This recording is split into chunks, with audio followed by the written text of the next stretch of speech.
Hey everybody, welcome back to the Financial Freedom Show. My name is Rob Berger. In this video, we're going to do a walkthrough on bond investing. The idea is, what are the basics you need to understand when adding bonds to your portfolio? When I started investing, I didn't really know a thing about bonds, and so I just picked a couple of bond funds, not really understanding that there is a huge difference between the different kind of bonds that you can invest in, and the risks associated with the bonds and the potential rewards as well are very different from, say, a short-term bond versus a long-term bond, or a bond issued by corporations with shaky financials, for example, called high-yield bonds. So here's what we're going to do. We're going to walk through basically how a bond works. That's what we're going to start with. And talk about some of the terms. A lot of it's just understanding the terms and concepts. And once you understand that, frankly, that's about all you need in order to add bonds to an asset allocation, whether it's 80-20, 60-40, or whatever. So that's what we're going to do. We're going to look at some examples of some bond funds. We're going to compare the difference between investing in an individual bond and what probably most of us do, myself included, and that is invest in bond ETFs or mutual funds. There are some differences. Of course, going to look at some types of bonds. And then we're going to end the video with sort of three approaches you might consider for your bond portfolio. And so that's what we're going to do. So let's get right to it. And to understand a bond, I'm going to go to the digital whiteboard. And the way a bond works, of course, at a high level, a bond is nothing but a loan, right? When you invest in a bond, you're lending money, usually to a government or a corporation. We'll talk more about that, but you're lending money. And they are agreeing to pay you normally a fixed interest rate for the term of the bond. So let's see how this might work. We can imagine we'll do like a 10-year timeline, and you invest $1,000 in a bond today, let's say, and we'll assume this is all the way over here is 10 years. We'll just assume this is a 10-year bond. Well, what does that mean, a 10-year bond? Well, what it means is that each year, and it's usually, for the most part, interest on a bond is paid twice a year. And so you're going to get interest, and we'll just assume the interest rate on this bond is 2%. And they actually call that the coupon rate. And that harkens back to the day when bonds were actually in paper format. You may have seen, like, on college campuses or in your neighborhood, where someone wants to advertise something, and they've got they have a piece of paper on a telephone pole, and they have those little tabs at the bottom where you can tear off their phone number. Well, that's kind of how bonds worked. And each one of those little tabs was called a coupon. You tear it off and literally present it to the issuer of the bond to get your interest rate. Well, that term, of course, everything's digital today, but they still use it. So coupon rate, right? And we'll assume in our example it's 2%. And so you would get interest effectively every 6 months. 2% of $1,000 is, what is it? It's $20. Is that all? Yeah, it's not a lot of money. I started to say 200. I'm pretty sure that's 20% of 1,000. So whatever the interest is, you're going to get that every 6 months, right? And then if we fast forward all the way to year 10, you're going to get the last interest payment, and you're going to get the return of your $1,000, okay?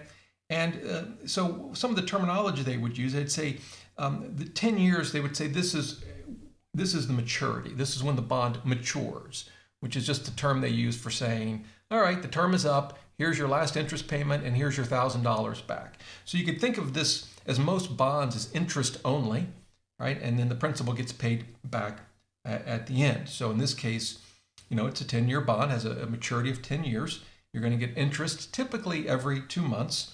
And twice a year. And then at the end of the term, in this case 10 years, you get your money back. What makes bonds so fascinating, in my view, is that for the most part, again, there's always exceptions, but for the most part, bonds can be bought and sold. So if you own a bond, you could, at any point in this 10-year period, right, you could decide to sell your bond. And that raises two important concepts. Because you might think, well, what would I sell it for? What would be the price? I guess it'd just be $1,000, right? I mean, that's the amount of the bond. They actually call this the par value, right? It's $1,000. So I assume if I want to sell it, or if I wanted to buy a bond like this, I'd pay $1,000, right? Well, no, not so easy. It turns out that the value of a bond will fluctuate during, in this case, the 10 years of its life. And there are two risks associated with bonds, or actually more than two, but two that I think are most important for us. One is called credit risk, and one is called interest rate risk.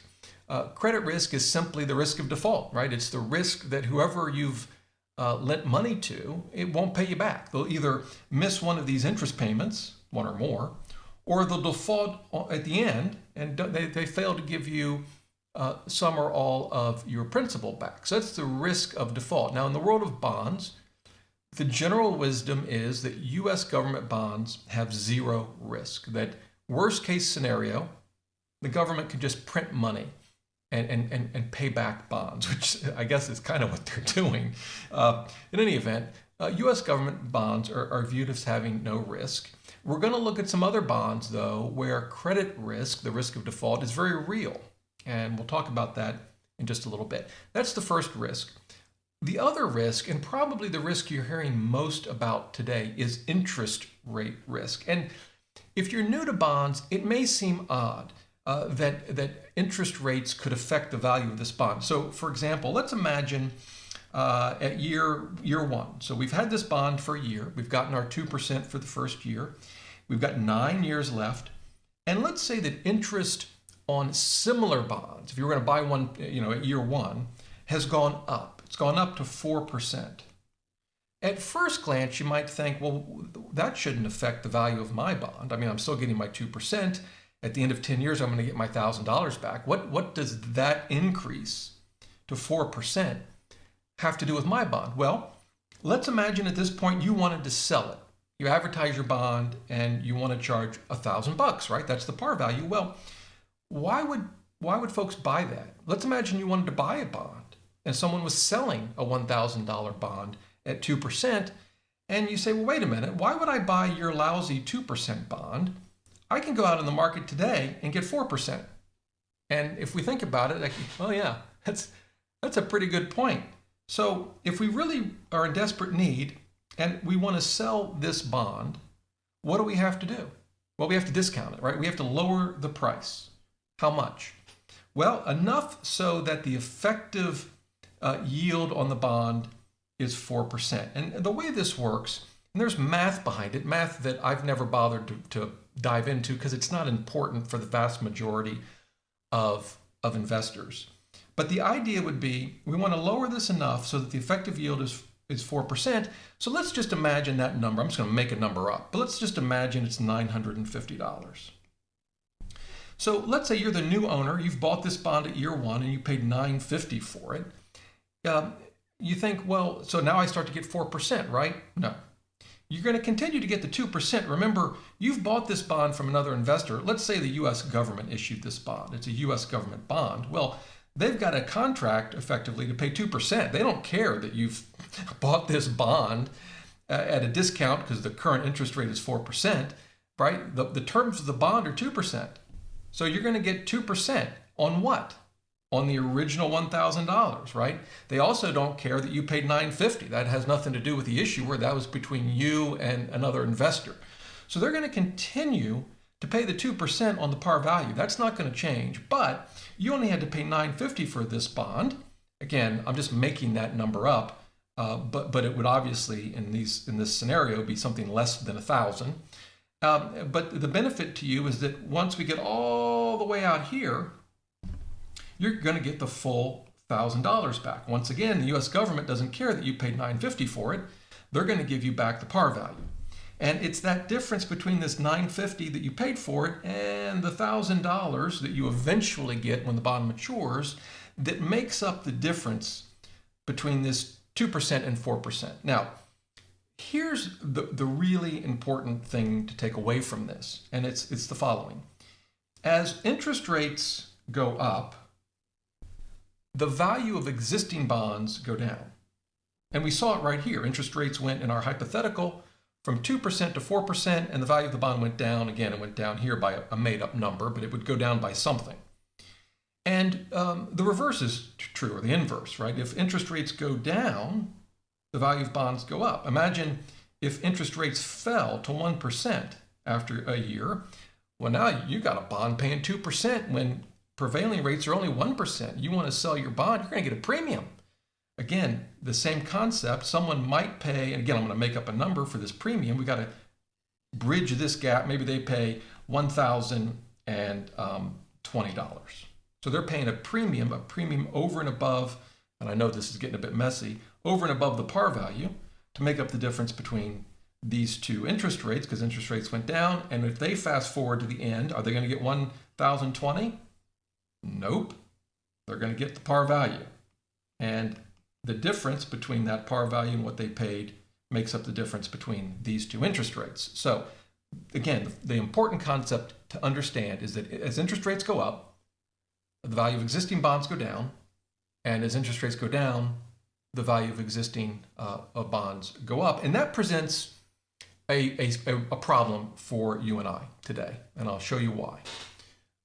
What you're looking at now is the yield on the 10-year Treasury by year. So we're looking here, the latest update was just a few days ago. The yield is 1.31%. I'm going to go all the way down to the bottom. Believe it or not, they have data going back to 1871. Yeah. And back then, if you lived back then, you'd get 5.32%. And as we just slowly sort of scroll up, 5%, 4%, 3%, going down, back up to 4%. Now we're in the 1920s, 5%. We hit the Great Depression. Rates are in the 3%, now down to the 2%. It's not until 1941 that we see a yield under 2%. Now this is on an annual basis. There may have been intermediate months where perhaps it fell below, but on an annual basis, first year, of course, we're in World War II at this point. So obviously a lot of things happening that affect the economy globally. But it only stayed there for a year, jumped back up to 2%, and then up to 3%, 4%. And those of you that are old enough to remember the 70s and 80s, you know what's coming.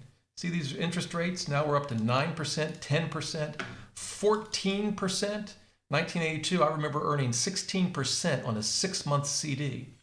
I still have the paperwork for that CD. Anyway, and around here, as crazy as this was, by the way, I remember, you say 6-month CD, why didn't you lock in for 5 years? We were scared interest rates would go up. Who wants to lock in at 16% for 5 years if rates go 20%? I know it seems crazy by today's standards. In any event, we enter what many call like a 30-plus year bull market on bonds, which basically means the yields were going down as prices go up. And we see that we're still in the 8s, the 7s, 6s, now we're in the 4s, the 3s, and back now for the first time since 1941, 2012, we're under 2%, pops back up, but then as we all know, 2020, 176, beginning of this year was just over 1%. It currently stands at 131. Now, why have I gone through all that history? The history is to show you that we really are in unprecedented time when it comes to bond yields. And the concern that many folks have is that the yields will eventually go up. We might not know when, but the thinking is they can't stay that low forever. And when they go up, all of the bond and bond funds that you and I own are going to go down in value. That's the concern. And it's a valid one, trust me. The question now that we want to answer, though, is there some way we can figure out how an increase in interest rates will affect the value of the bond? When we were looking at just a minute ago at a sort of a made-up example, I was just pulling numbers out of the air. But is there a way to actually sort of get a better estimate of how an increase in interest rates will affect a bond? And the answer is absolutely. And it's called duration. And let me just show you. I'm going to show you how it works. I'm going to clear this screen. I'm going to first explain the concept behind duration. There's different ways to calculate it. We don't have to worry about that. All we need to know is the concept. And then we're going to actually look at some specific bond funds to show you how that works. So let's go back to our 10-year example. Here's year 10, right? And we've got our bond. We're going to invest $1,000. And we know the maturity, right? The maturity is 10 years. That's great. So the idea of duration, the concept is to figure out the average amount of time it will take to get our money back. And at first, when I was learning about these concepts, I thought, well, that doesn't make any sense. We get our $1,000 back here at year 10. Why isn't the duration 10? Well, duration is measuring all of the money that we're going to receive from this bond. And we don't get all of the money at year 10. We get some interest at the 6-month mark, the 12-month mark, twice a year, all the way, right, to the very end. And of course, at the end, we get the pot of gold, so to speak. We get the $1,000 back. So yeah, most of the money comes back to us in year 10. But we do get currently small amounts, since the yields are so low, we do get small amounts of money along the way. And so what you could think of duration as calculating the weighted average time that we get our money back. I think it's a good enough definition of duration for our purposes. And typically, there are some exceptions, but typically the duration is shorter than the maturity, because the maturity is all the way out here at year 10. Because we're getting some money along the way, when you calculate that weighted average, it's going to be something less. Let's just assume, again, hypothetical, we'll look at some real life examples in a minute. Let's assume that the maturity is 10 years, but the duration is 8.5 years. We'll just make that number up. What does that tell us? Well, that's what we need to know to understand how interest rates will affect an individual bond or a bond fund. And here's how it works. If rates go up, for every 1% that rates go up, in our hypothetical, the bond will fall in value by a percentage equal to its duration. So in this case, 8.5%. If rates went up 2%, this fund would fall twice that, right? What is that, 17%? I hope I got my math right.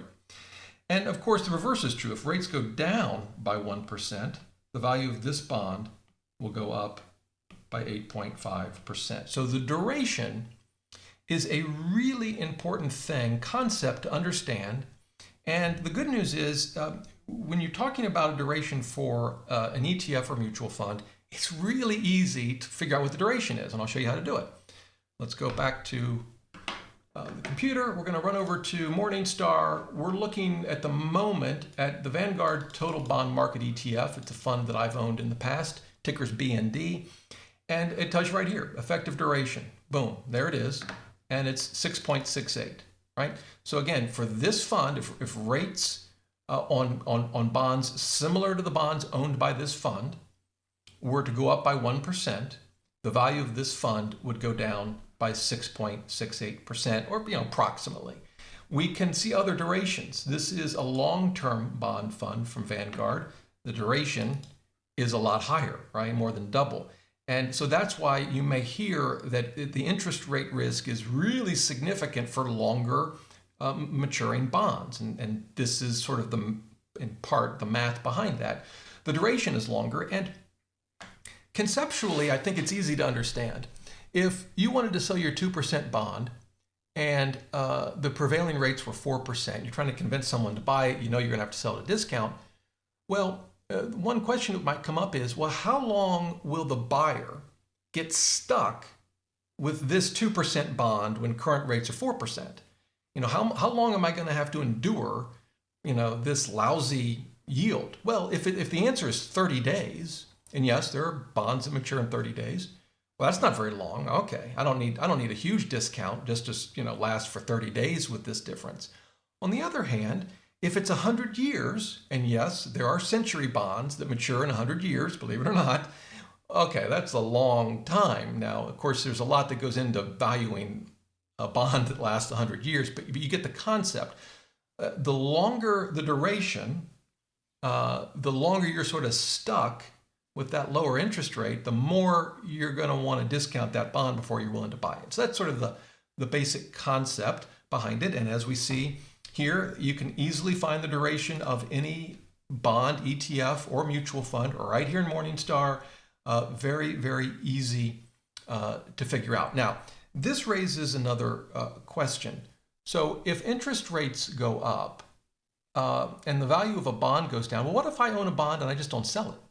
I mean, okay, the value of the bond has gone down, But what do I care? I'm not selling it. And can't the same thing happen with the mutual fund or an ETF?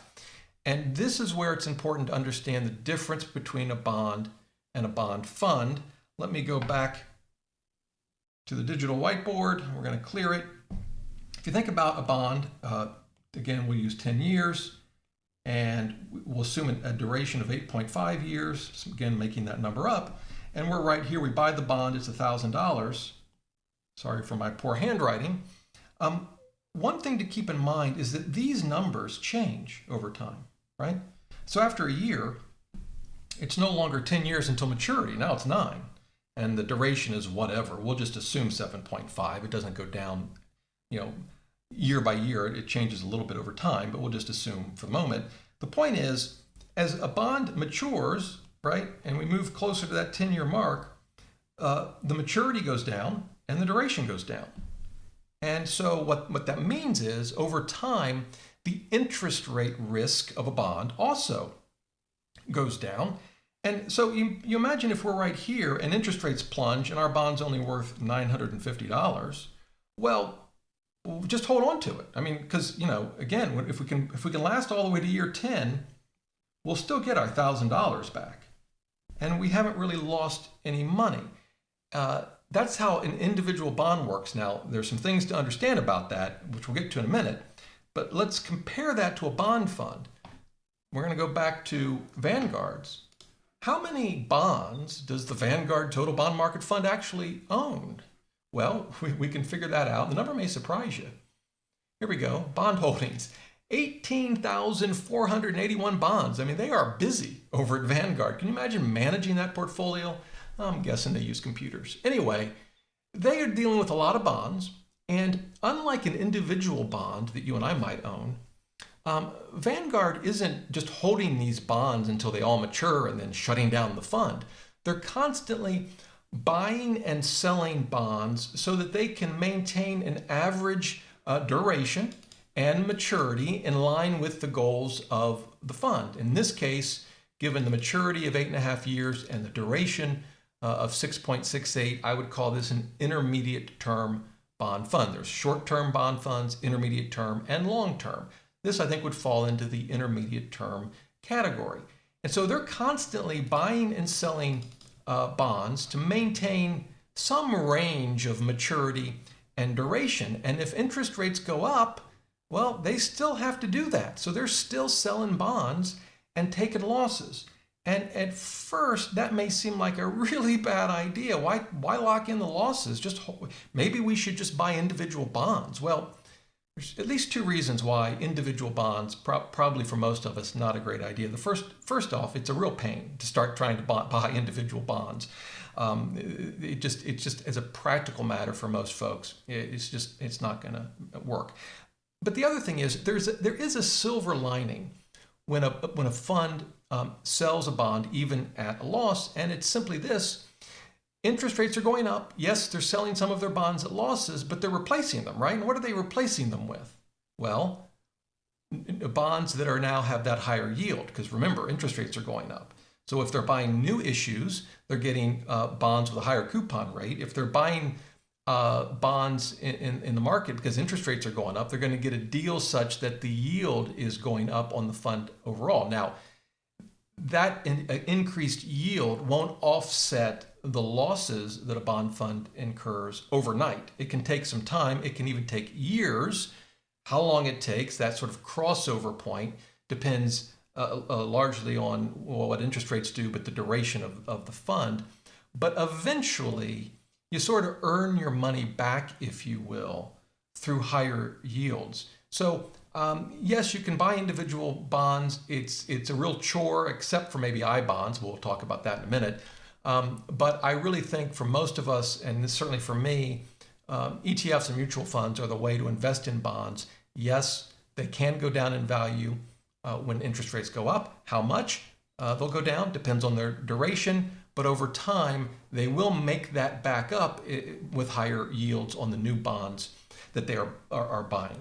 So I know it's sort of a lot to digest, but I do want to point out that there is a difference between a bond and a bond fund. And 2 things I want to show you before we move on. The first is this box. They call it the style box. They have these for stocks, which you may have seen, but they also have them obviously for bonds over at Morningstar. And what this tells us, the horizontal tells us the interest rate risk. Is it limited? Is it moderate? Or is it extensive? So limited would basically be short-term bonds. And I think I might have an example. Let's see. Yeah. So this is a Vanguard short-term bond fund, and you can see the box that's colored is in the limited column, and that makes sense. We see the duration's only 2.79 years, so that's limited. We were looking at the total bond market fund. It's got moderate interest rate risk. If we go to long-term bond fund, it's extensive. So that's what those three mean across the top. Down the side, this references what we talked about earlier, credit risk, the risk of default. And the way they look at it is, what's the quality, the credit quality of the bonds? Is it high? Is it sort of in the middle, or is it low? So in terms of safe bonds, you want something in the high range. And if we go to, here we go, this is Vanguard short-term inflation-protected securities. So these are TIPS issued by the US government, so as you would expect, credit is high. What about bonds issued by corporations that kind of are below investment grade, maybe have shaky financials?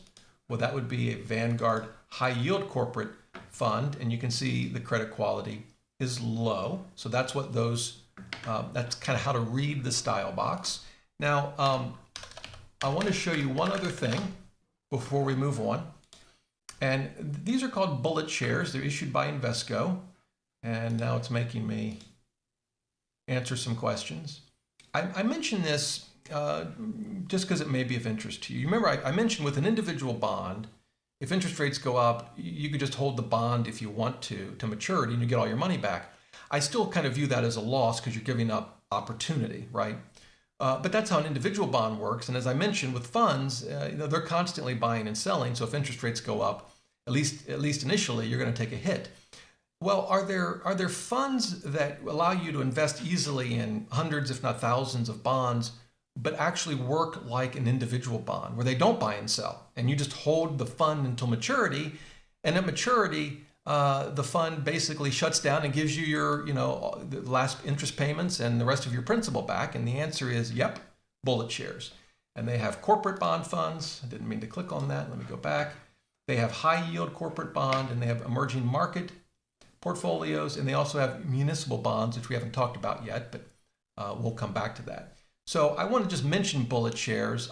I personally don't feel a need for that kind of product, but I understand why it exists, and it could be useful to some of you, so I wanted to mention it.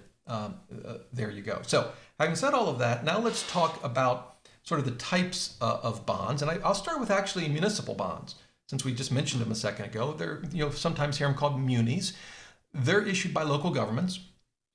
They might fund, bridges where you live, or hospitals, or whatnot.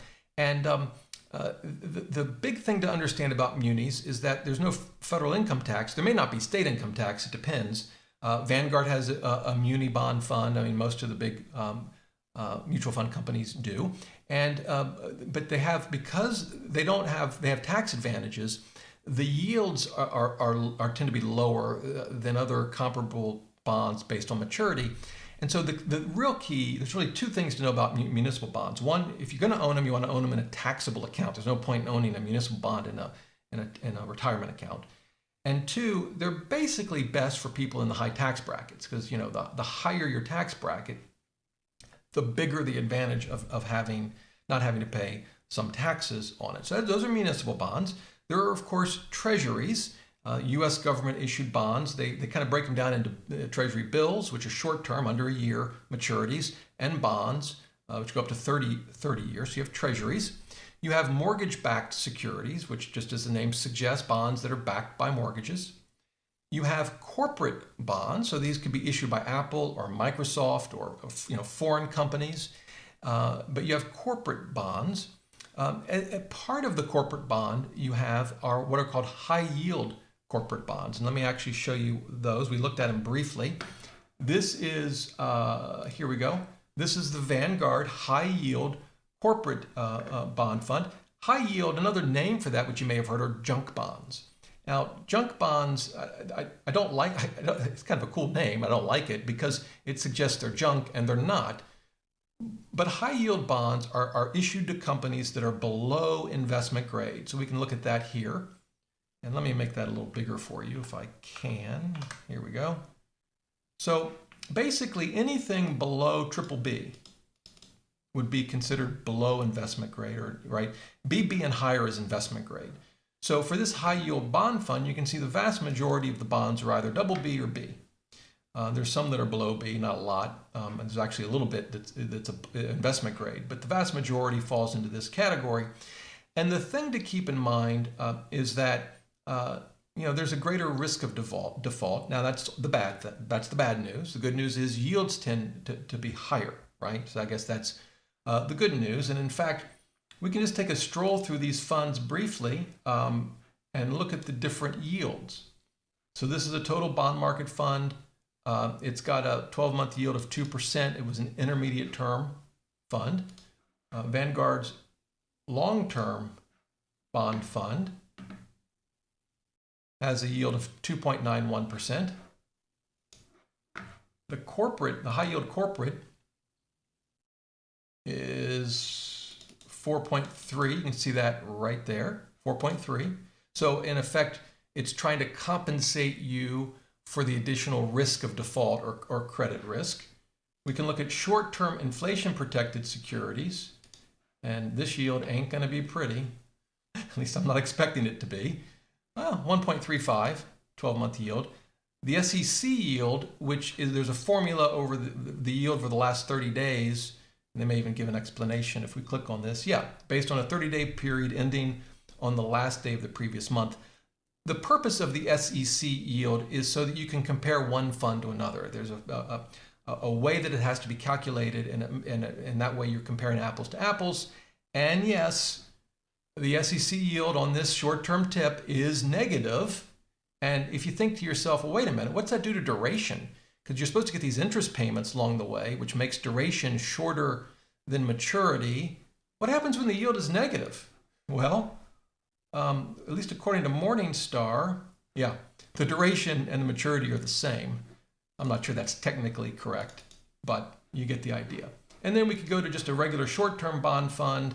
By the way, here, maturity and duration are not the same, but this fund probably has a positive SEC yield. Let's see. Yeah, positive SEC yield of 51 basis points and 12-month yield of 148 basis points. So I know I'm throwing a lot at you. I hope this is helpful. What I want to do is talk about tips for a second, and then we're going to finish up with kind of taking everything we've learned, and I'm going to give you at least 3 approaches to the bond portion of a portfolio that I like. So you remember we talk about interest rate risk, obviously a big risk. And what causes interest rates to go up? Well, certainly inflation, right? If we start to see inflation, it causes interest rates to go up for a number of reasons. One, the federal government, the Fed, could raise rates to try to keep inflation in check. And just investors, if you believe inflation is going to go sky high, you want more interest to compensate for that higher inflation. So we could see inflation go up, who knows? But there are a couple of types of bonds that rather than having a fixed interest rate, which is kind of what we've been talking about so far, they'll actually adjust the interest rate, or the way interest rate is calculated, based on inflation. And the two I'm thinking of are I bonds and TIPS. Now I'm going to do a separate video just on I bonds and TIPS. For today, I want to focus on TIPS. Why? Because I bonds can't be purchased as part of a mutual fund. You have to buy them direct for the government, and you're basically limited to $10,000 a year. So when you're trying to do an asset allocation in a portfolio, yeah, you may own some I bonds, but it's kind of hard to really use them effectively as part of a 60-40 or 80-20 or 90-10 portfolio. So the idea of TIPS, I want to talk conceptually, is that if inflation goes up, there's an adjustment that gets made to TIPS. They actually adjust the principal amount of the TIP, the par value sort of, rather than the interest rate itself. But the mechanics don't matter. If interest rates go up, what you earn from the TIP can go up too. It can protect you from inflation. The way to think about a tip is that it's just like a treasury, but they've added an insurance policy. Now, it's not literally an insurance policy, but I think this conceptually is an easy way to understand it. They've said, look, we're going to give you this insurance policy. So if inflation goes up, you'll get more from this bond. If you buy a treasury, you get whatever the rate is. You're not going to get more. But with tips, you got this insurance policy, and you get more when there's inflation. Of course, as you know, there's always a catch. There's a cost to that insurance policy, right? Through the yields on tips, there's a cost. That's why we saw just a moment ago the current yield on the particular tip fund we were looking at was negative, right? So you're paying for that benefit. Nothing's free in life, right? There's no free lunch. So you're paying for that inflation protection. And the question becomes, well, will it pay off? I mean, is it work? Should I buy that insurance or not, right? Well, the short answer is no one really knows. If inflation ends up being more than we expect, we being the market, yeah, you would have wanted the policy, tips will pay off. If it turns out to be lower than expected, you've just wasted your money on an insurance policy and you'd have been better off with just a regular old U.S. Treasury bond. Now, the question becomes, well, okay, well, what should I do? We're going to get to that in just a minute when I talk about the 3 approaches to bond investing. Before we do that, I want to show you one more thing that you may find useful. Fred, right? This is basically a database. It's from the St. Louis Fed. You can see that. I think you can see that up here in the URL. And this is what's called the 5-year break-even inflation rate. And this is basically looking at the difference in yields between a 5-year treasury and a 5-year tips. And actually, if we scroll down here, and I will try to make this a bit bigger for you, but it says the break-even inflation rate represents a measure of expected inflation derived from the 5-year treasury and 5-year tips, basically. And you can see it over time. So right now, they're expecting inflation, and when I say they, I mean the market, based on the buying and selling of tips and treasuries. They're expecting inflation over the next 5 years to be, as of July 16th, 2.52%.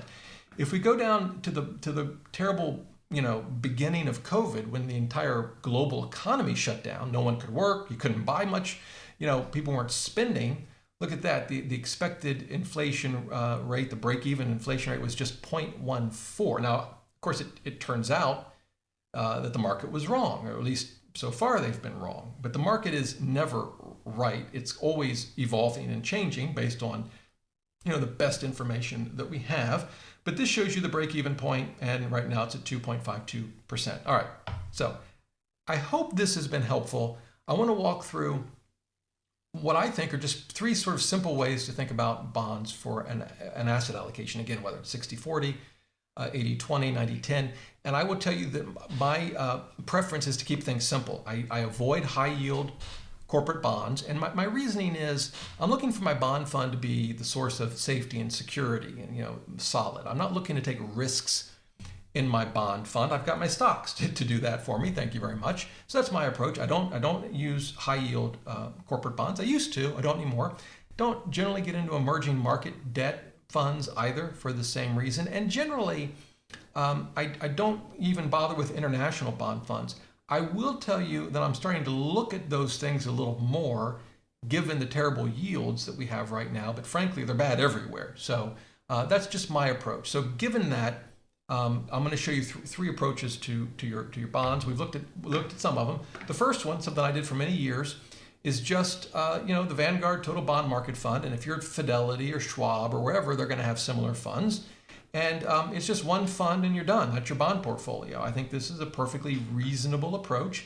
It's an intermediate term bond fund. I like that. I'm just too risk averse in the bond portfolio to go with long-term bonds. And that's hurt me at times. Long-term bonds have performed extremely well in recent years. If we look at the portfolio, though, of this bond, again, we've looked at this, the duration, about 6.68 years. So that's an intermediate term bond fund. Here's what I want to show you. These are the types of bonds it owns. About half of it is government bonds. It's got about a quarter in corporate and securitized. I think these are mortgage-backed securities. I'm pretty sure. I'm sure some of you will correct me in the comments if I got that wrong, but I'm guessing that's what that is. And we can look at the credit quality. It's all basically, with some minor exceptions, investment grade, BBB all the way up to AAA.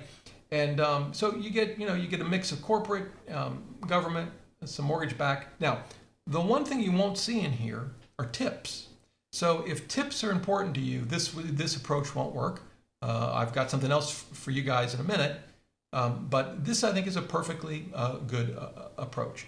The second approach would be just a U.S. government bond fund, and so let me show you one. And I just realized I don't have it up, so we're just going to Google it. Vanguard. We'll do intermediate term U.S. government bond ETF. It could be an ETF or mutual fund. And here it is. Let's pull it up in Morningstar. VGIT. You could also do short term. Again, it's a trade-off. Short term, the interest rate risk isn't as much. Intermediate term, there's a little more interest rate risk, but you also have potential for more yield. Right now I'm kind of split between short term and intermediate term. Normally I'm intermediate term. It's just that yields are so low that I've drifted towards shorter term. So you could do either, but we'll look at this fund as our example. And again, it's all U.S. government bond funds, but I think that's perfectly fine. It's got a duration of 5.4. You can see that there.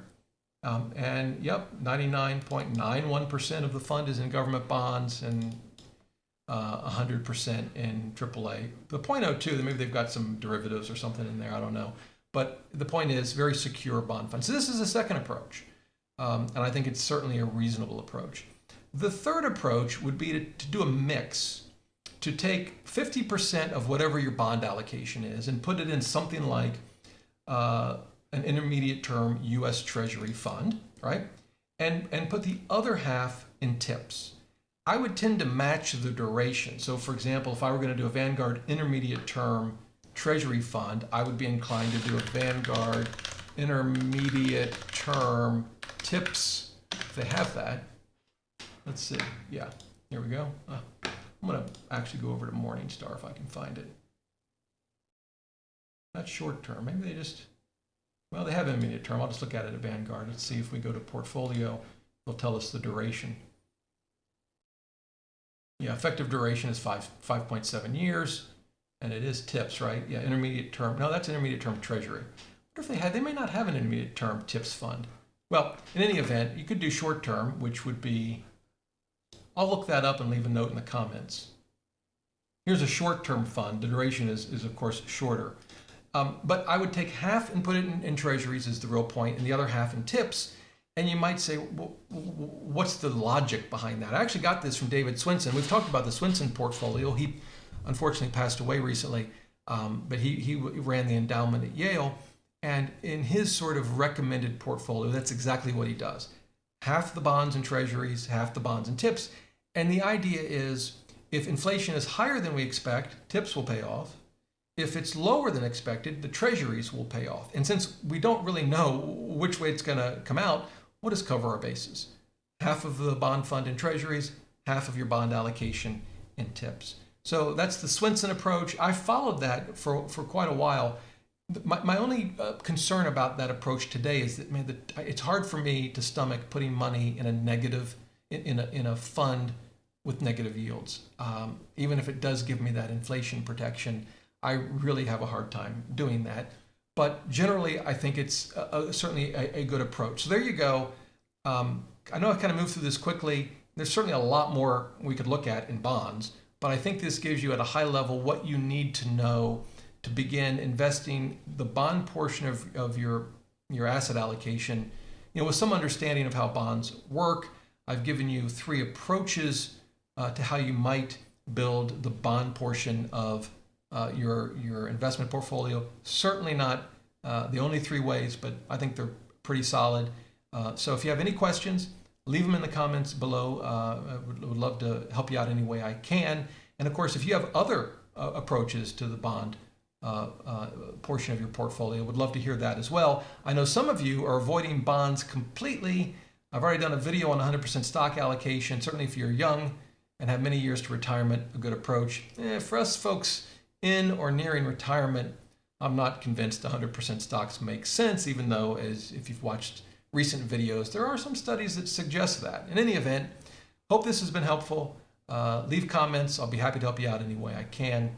If you like the video and you've made it this far, do you mind giving it a thumbs up? Appreciate it. Hey, until next time, remember, the best thing money can buy is financial freedom.